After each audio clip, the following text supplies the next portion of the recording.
Hey everyone, RJ Broadhead here to talk about the 2016 London Knights Memorial Cup Championship. And joining me is Matthew Tkachuk, a key contributor to that championship. We'll talk more about 2016 in a minute, Matthew. Just want to know how you're doing, how your health is, and where are you at now? I'm doing well. It's been a very, very weird time for myself and for everybody. Just a lot of uncertainty, but we're getting to that point where here in early July, where hopefully we can get some hockey here soon. That's the plan, and I just want to be out there on the ice. And anytime you get a chance to, no matter what the chance looks like, no matter what the playoffs looks like, you get a chance to compete for a Stanley Cup. That's all I can ask for. And if we can do that with keeping everybody safe and healthy, it's just a win-win, and everyone wants a chance to lift that up. So as long as everything's okay and the health professionals say it's okay, we want to go out and try to win it. Well, absolutely. And you know what it's like to win a championship. That 2016 Memorial Cup with the London Knights. When you look back at that championship, Matthew, what comes to mind? I think just the friendships. I think the bonds we created, and everybody says when you win, you guys are linked for the rest of your lives together. But it's really true. Like, we've had a couple Zoom calls recently with that team and a bunch of guys on it, whether it's with London, like with a TV show in London, or with just the team catching up with guys. And we just like picked up right where we left off. It's like we've been playing together for the last 5 years. Like we're just so tight. And I think the guys we brought in too, that weren't necessarily on our team the whole year, but we brought in the right guys, just guys that fit right into what we were trying to do. Nobody was, it's hard because in junior hockey, as much as people say, it's all team first, team this, you're still playing for yourself a little bit, and you're still trying to make the NHL. You're still trying to get drafted. You want to do well personally as well.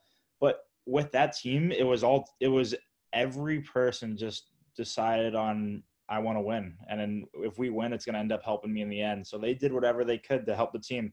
And I thought that was awesome. And ultimately we needed guys like that. And we had the guys know who the scorers were. The scorers knew who the guys that were shutting them down.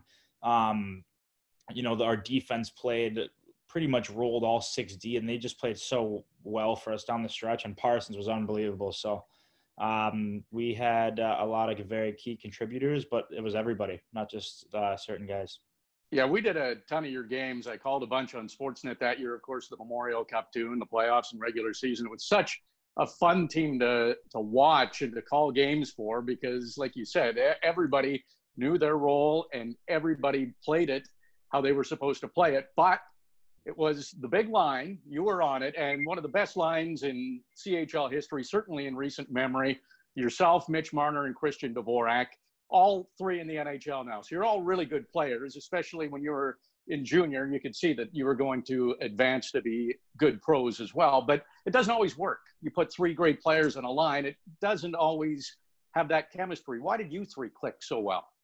Well, I mean, they're just, like you said, I mean, we'd like to think of ourselves as three pretty decent players that, and when you play with good players, if you are a good player, it should be a seamless transition. I remember going into the season, Dale, I went up there, a month or a couple months early before the season, and Dale just kept saying, we've got a good team.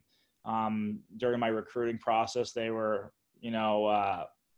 saying that, we're going to have a good team next year. And I was like, I don't know how it works here, but we're going to win. I mean, you've got talented guys there already. You're going to win. We're going to win. If we do this, we're not going half-ass. We're going for it. And I love that. And the reason why I went to London is because look at the past. When's the last time they had a bad team? They're always going for it. And I just love that. I wish that was more. It was like that more in the NHL, where teams just continue to go for it. I know it's a little bit different, but they always have a wagon. And so getting back to it, I remember a couple months before the summer, or before the season in the summer, he comes up to me and he goes, "Yeah, we're gonna play Mitch and Devo on different lines, and no one's gonna be able to play against us, like 1 and 2 centers. No one's gonna be able to match up. It's gonna be great. We're gonna have a field day." And a little bit through the season, maybe it was around maybe before Christmas because it was before World Juniors. Maybe it was after Christmas, or maybe it was after Christmas. I don't even remember, but I remember it was in and around December, January, and he just all of a sudden put us three together, and we just took off. And he kept getting talked to by people around the league or other coaches, or people kept saying that it probably wasn't going to work, and you can't have all three of those guys together and you're gonna and expect to like win. But Dale just goes, I'm gonna ride the horses until they can't do it anymore.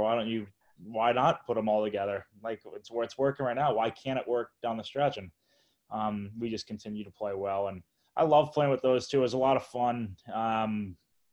It's probably something that's going to be pretty hard to eventually play together down the road. It's too hard to, get three guys like that together again. But if there's a chance down the road, if we all play together again, I'm sure we just try to pick up right where we left off, because it was so much fun playing with those guys. And like I said, I mean, we're like linked together forever, winning a championship there, and we all still keep in close contact with each other, and always try to see them when they're in town or when I go and play them. And just super great guys, and a ton of fun playing with them. Yeah, it was fun to watch too, and fun to call games, because doing play-by-play, I knew when you guys were out there could be something happening. So all you had to do is look at the far blue line. Yeah, there'd be an odd breakaway. yeah, there was a lot of run and gun from that line, but if I don't know, we'd give a chance to get a chance. I don't know if Dale liked that, but I definitely know I did. Did you guys have a name for that line? No, there is no name. I'm sure people, I don't know. I'm sure people, I remember we wore blue jerseys in practice. So maybe the blue line, I don't know, but yeah, nothing special. Well, we have great access to the coaches and the players when we do games, and talking to the opposition for every game, right through the regular season, playoffs, Memorial Cup, the game plan, you knew what it was. They wanted to stop your line. And no team was able to do it on a consistent basis. So what was that like going into every game, knowing that you guys, if you guys produced, the team was probably going to win, and you were going to face the opposition's best every single night? Yeah, it was just a crazy swagger we had. Honestly, didn't even think about it. We just knew going into the game. I mean, there was a stretch there for a while where, all three of us scored in the same game for however many games in a row. And like that playoff stretch, or it was like a 4-point, 3-point, 3-point night. It was just something. I mean, we were feeling it. I mean, there's no other way to put it. And Dale definitely knew when we were. He'd keep putting us out there, and especially when we'd be playing on like the big games where there'd be a lot of people there, or it'd be a TV game when there's more like TV timeouts. We'd always play right before and right after. Like he wasn't stupid when it came to this. He knew. So he was awesome. I love playing for him. And I mean, we did know we were going to play against the team's best, but eventually teams and we were feeling it towards the end of the season. Like during that playoff stretch, I do remember we were a lot better than we were in the regular season. It just happened to be us playing. We were playing at our best at the most crucial time. Teams were throwing out their shutdown lines, their top lines. It was nothing really worked. I remember those two were really, really playing awesome. Like they were playing really, really good. And we just kept finding a way each game. It was a lot of fun. Yeah, well, your run in the playoffs was pretty remarkable too. You had Owen Sound in round one of the OHL playoffs, and you were up 3-1. They won game 5 in overtime. Mm-hmm. And then you guys came back and won game 6 and then swept the next 3 series. So you went on a 13 game winning streak to get through the playoffs. Was anything said after that game 5 against Owen Sound? No, but I do remember we thought we were a really good team, and I think we finished 1 point. If I can remember correctly, I think we finished 1 point behind Erie for first place in the conference, and because of that, we were third seed, not second seed, because the other division, or whatever. So we were third seed, really 1 seed in our minds, and 1 seed in the whole CHL. And we're playing in Owen Sound, which is actually a really tough rink to win. And small rink, just different. Like the fans are loud. It was a tough rink all year for us. And I remember just being on like the bus driving there, and like we were just like, are we really coming here for, like, no offense to that, but like, are we really coming here for game 6? Like, if we lose this, anything can happen to game 7. Like what's going on? And we won. And I mean, we played well and we won. And then the next round we played Kitchener and we rolled. I don't remember there was one game against Kitchener where there was one game against Kitchener and there was one game against Niagara where realistically we probably shouldn't have won. We came back, we were down maybe 3 goals at one point of the game, but the way our team played, we could get 3 goals back in 3 shifts. Like it was crazy. It was a lot of fun, but I don't know. We ran the table pretty good there for a while, and it was crazy. It's a fun feeling going into each game knowing you're going to win. I won't lie. That was a lot of fun, and we were getting some of the best goaltending I've seen. Like Parsons was unbelievable, and it's not like we were playing shutdown defense in front of him. Like we were giving up chances, and he was. He was standing there tall. We had a great defensive core, and they were awesome players. It was just some of us forwards wouldn't like to come back, like myself, but it worked out in the end. Yeah, well, we talked about how important your line was, and Parsons was great in goal. 9 players from that 2016 championship team have already played in the NHL, maybe more to come, but that's pretty remarkable to churn out about half the team moving on to play not just pro hockey but play in the NHL. Yeah, it is. I don't know what the stat is and what the normal number is, but that's not normal to have 9 guys. I think it's a credit to Dale and the coaching staff. It really is, going from the U.S. team in Ann Arbor to 1 year London right to Calgary. I was 16, 17, 18 years old basically.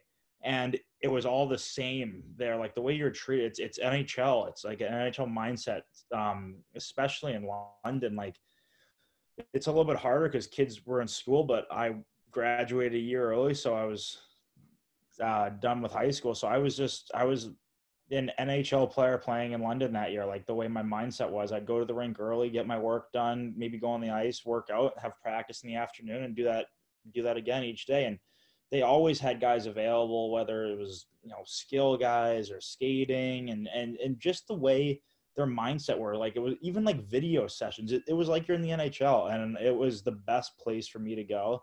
And I definitely don't know if I would be where I am without that year in London and without the help of Dale mainly. He's unreal, and there's a reason why there's been a lot of great players coming out of London. It's because of him and the rest of the coaching staff and just the just the environment that they've created there in London is just unbelievable. So definitely something that I don't regret doing, and I would do it again if I could, because that was such a fun year. That's well put, Matthew, and it's true. London, they make pros. There's no question about it. And what you played the one season with London, but a lot of guys come in and 16-year-olds. Mitch was one of them and didn't play a lot in that first year and kind of learned the ropes and advanced and turned into a star. So they don't throw 16-year-olds right into it. Yeah, exactly. I think about Robbie Thomas too. Yeah. Because he was on our team that year, and he's become one of my really good buddies. Since we played in London and after. And I remember when he was playing, he wasn't playing a lot. He was in and out of the lineup, but he was young. He was just drafted. I think he was 16 years old. Yeah. And that's how it always was there. But I remember Max Jones got suspended during the playoffs and missed, I think, 10 or 12 games. And Yep. It was almost like a pecking order, and Robbie was prepared. He came right in, and Jonesy was a first-round draft pick that year, was a really, really, really good player for us.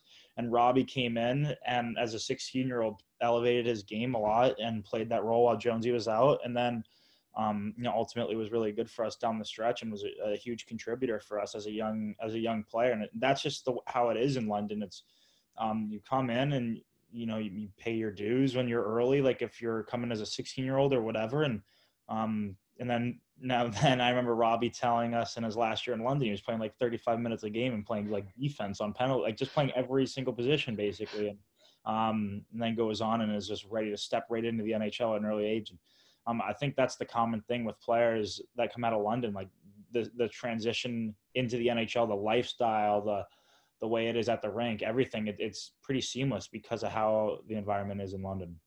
Yeah, absolutely. And Robbie went on to get traded to Hamilton and won an OHL championship with them, and was their best player. So he's a great example of a guy who worked through the ranks and has turned into a terrific pro. But let's talk about that Memorial Cup. So you guys win 13 straight OHL playoffs. Now you're going to Red Deer, Alberta. By the way, Alberta's a pretty good spot for you, hey? Yeah, I didn't even. My mom's from Winnipeg, but I'm gonna be honest, I knew nothing about Alberta until that was my first Alberta experience, was the Memorial Cup. So yeah, small world, it's crazy. And you look at those teams. Red Deer was great. Jake DeBrusk was a star for them. Rouyn-Noranda. They had Timo Meier, and Philip Myers has been great with Philadelphia. Mm-hmm. And, of course, Brandon with Ivan Provorov and Nolan Patrick. So it was star-studded Memorial Cup. You guys were coming in as the favorites. And what you did in the round robin was crazy. 3-0, outscoring your opponents 20-5. So there's so many unknowns going into a Memorial Cup, but when you dominate that like that, what were you guys thinking after the round robin? I just remember going into the first game, and of course we played the first game against the host cities, so we're just like, all right, of course they're throwing us right into the fire. Fine, let's go, let's have some fun. And it was they brought out the former Red Deer team. It was just a big ceremony before, and we're just like, all right, this is pretty cool. Like, let's packed house. They haven't played in 2 months. They're a well-coached team, big, heavy, strong team, grind team. And we just absolutely abused them from the start. And I remember we got a bunch of, I don't know if it was that game. No, I think it was the next game, but we played really well against them. I remember Mitch was on fire. Him and Devo were both really good. And those two carried me for a good part of the last part of the playoffs when I got hurt in the Niagara series, and then basically the round robin games. There wasn't a lot of movement from me. I forget. I think I hurt it was my left ankle or whatever. So I wasn't playing as much, and they were just on fire. So they just kept throwing us out there, and I was providing not much to the table, but they were unbelievable. It was such a fun first game just to go into their rink where they've been probably patiently waiting for months, ready to put on a show and try to win. And we just kept the momentum going, just crushed them, played really well. And then the next game, I would say I remember now that we're talking about now, I'm starting to remember more. The next game was against Brandon, and that was supposed to be like the title preview. Like, Brandon had all these great players. They top team in the WHL, and like just such a super and that Rouyn-Noranda, the Quebec team, that they were a very underrated team. Realistically, They were better than Brandon, but at the time, I remember that was the preview because they had all these guys. They had Provorov and Nolan Patrick. I remember they had that Quinville and just a bunch of high Howrluck. Yeah, and they had a bunch of just future NHL players, and I think we scored 10 goals on them and scored like 5 on the power play. It just toyed with them the whole game. So that was, I think after that game, that was a big statement game that we knew our swagger was through the roof. And then the next game was a close game against Rouyn-Noranda. Like, it was pretty tight the whole way. And I think we won by 2 or 3 with an empty netter. 5-2. 5-2. Yeah. So 4-2 with an empty netter, like close game. And I think after that game, when we knew we didn't play our best, because against that Rouyn-Noranda team, we did not play our best, but we still won, and we were still confident the whole time. That's when we knew we're like, all right, this is the finals is going to be tough, and all we need to do is give one more good game. But if we play, remotely near us, we have a good chance of winning. And the challenge with that is you get the bye to Sunday's final. You play your last round robin game on Tuesday, so you had a whole bunch of days off, and Rouyn-Noranda kind of kept playing and staying sharp. Did you feel like you guys were? I mean, it was a great game. I think that final, in my opinion, I've called 8 Memorial Cups. It's still my favorite. It was fantastic, but you guys were losing until Dvorak tied it with 4 minutes and 11 seconds to go. And I'll be honest, calling the game, I'm thinking, okay, London was so dominant in the round robin here, but there's less than 5 minutes to go. Yeah, this might be as good as Rouyn-Noranda was. If had they won, it would have been an upset. What were you guys thinking late in the game? Was there any panic? Well, looking back on that playoff run, going into that game, or maybe during that game, we never faced adversity once. Like, we were down in a couple of elimination, with a couple of elimination games against opponents in playoffs, we were down by a couple of goals. But when you're up 3-0 in a series and you're down 4-1 in the first period. Like, it's not the end of the world. You're fine. But our back was against the wall. It's a 1-game elimination. It's the finals. 1 game, winner take all. And I remember our schedule really sucked for us with the layoff because we played back to back and then had like 5 or 6 days off. But we made the most out of it. And we went to Banff, and we were on like this, like a little side note, funny story is that we signed our names when we were on top of the mountain at Banff on like the big thing that everyone signs their name. We wrote 2016 Memorial Cup champions and all signed our names. So we kind of like jinxed ourselves there. And I'm not gonna lie, that was going through my head when we were down with 10 minutes left or whatever. But we were so loose. The layoff, probably looking back, maybe hurt us a bit, but to us, we were just having fun the whole time. So I don't think it helped me in my injury, but I think for maybe some of the other guys, it probably hurt with the layoff, but I didn't mind it.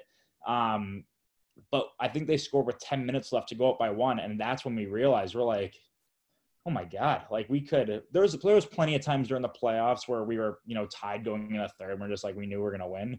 But the second they scored, it was like, this is real. Like we gotta get going here. And Devo had an awesome goal with a great pass by Berisha with however many minutes left. And once we scored that, we could have won it in regulation with 2 or 3 goals. I remember Marnes hit a couple crossbar. Like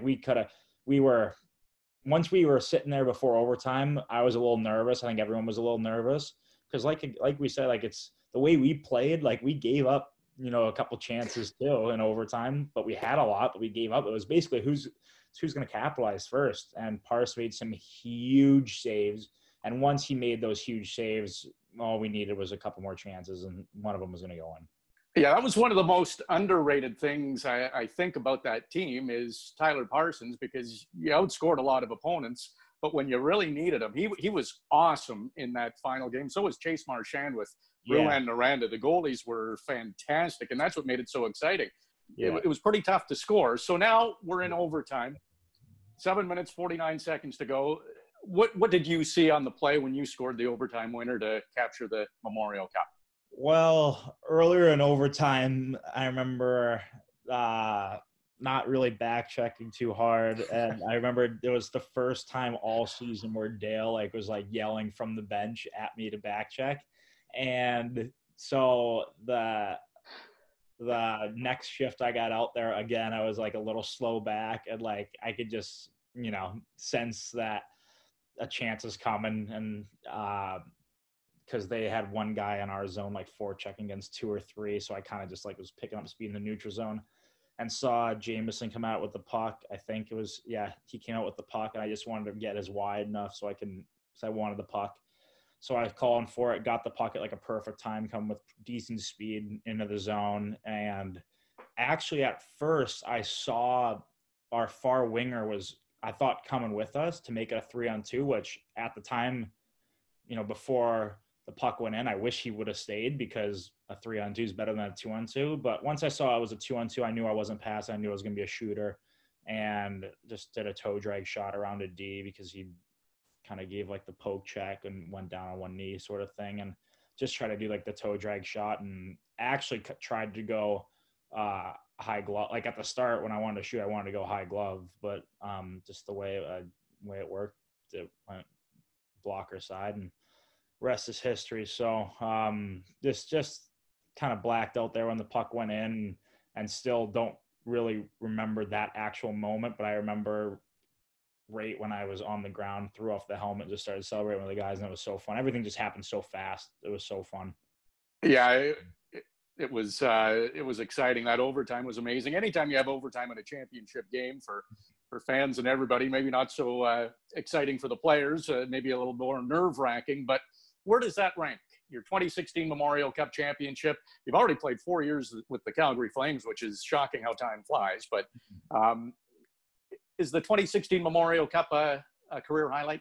Well, I would say to this point, it's probably the single biggest game I've played in. When you talk about how it compares each season, I mean, I'm sure a game 7 would probably be a little bit bigger than that. kind of no matter what round it is in the NHL to me. But I mean, looking back, I still don't realize how big of a deal it is, because I grew up in the U.S. and I never really grew up watching Memorial Cup, but talking with people in Canada, people in Calgary still come up to me and say, we were at that game in Red Deer, and we were watching it here. It was so cool. That was the moment I knew we wanted to get you. And it's so crazy to me how big that game was, the goal, like everything was, because I never grew up, really watching it or knowing anything about it. So it's still pretty cool to me to have people come up, whether it's when I go back to London for 1 week in the summer or in Calgary. It surprisingly happens a lot in Calgary. And it's so cool. And probably to this date, the biggest game I've played in when you look at it compared to each season. And just such a great memory I have. And the only thing I wish is we could celebrate a bit more in London, just the way it worked. We went back to London, had like a day to celebrate, and then a bunch of us had to go off to the combine. And then that was, summer after that. And I just wish we got to celebrate for a few more days in London, because junior hockey, the parade we had and like the celebration we had that next day was so awesome. And just something, I mean, I'll never forget, just the way how London's kind of the New York Yankees of junior hockey is the way I tell people, is what I tell people. And just so fun. So happy I could do it in London too. Well, Matthew, this has been great. Really awesome to reminisce, and love watching you with the Calgary Flames. So continued success, and thanks for telling us about that 2016 championship. No, absolutely. Thanks for having me. This was fun.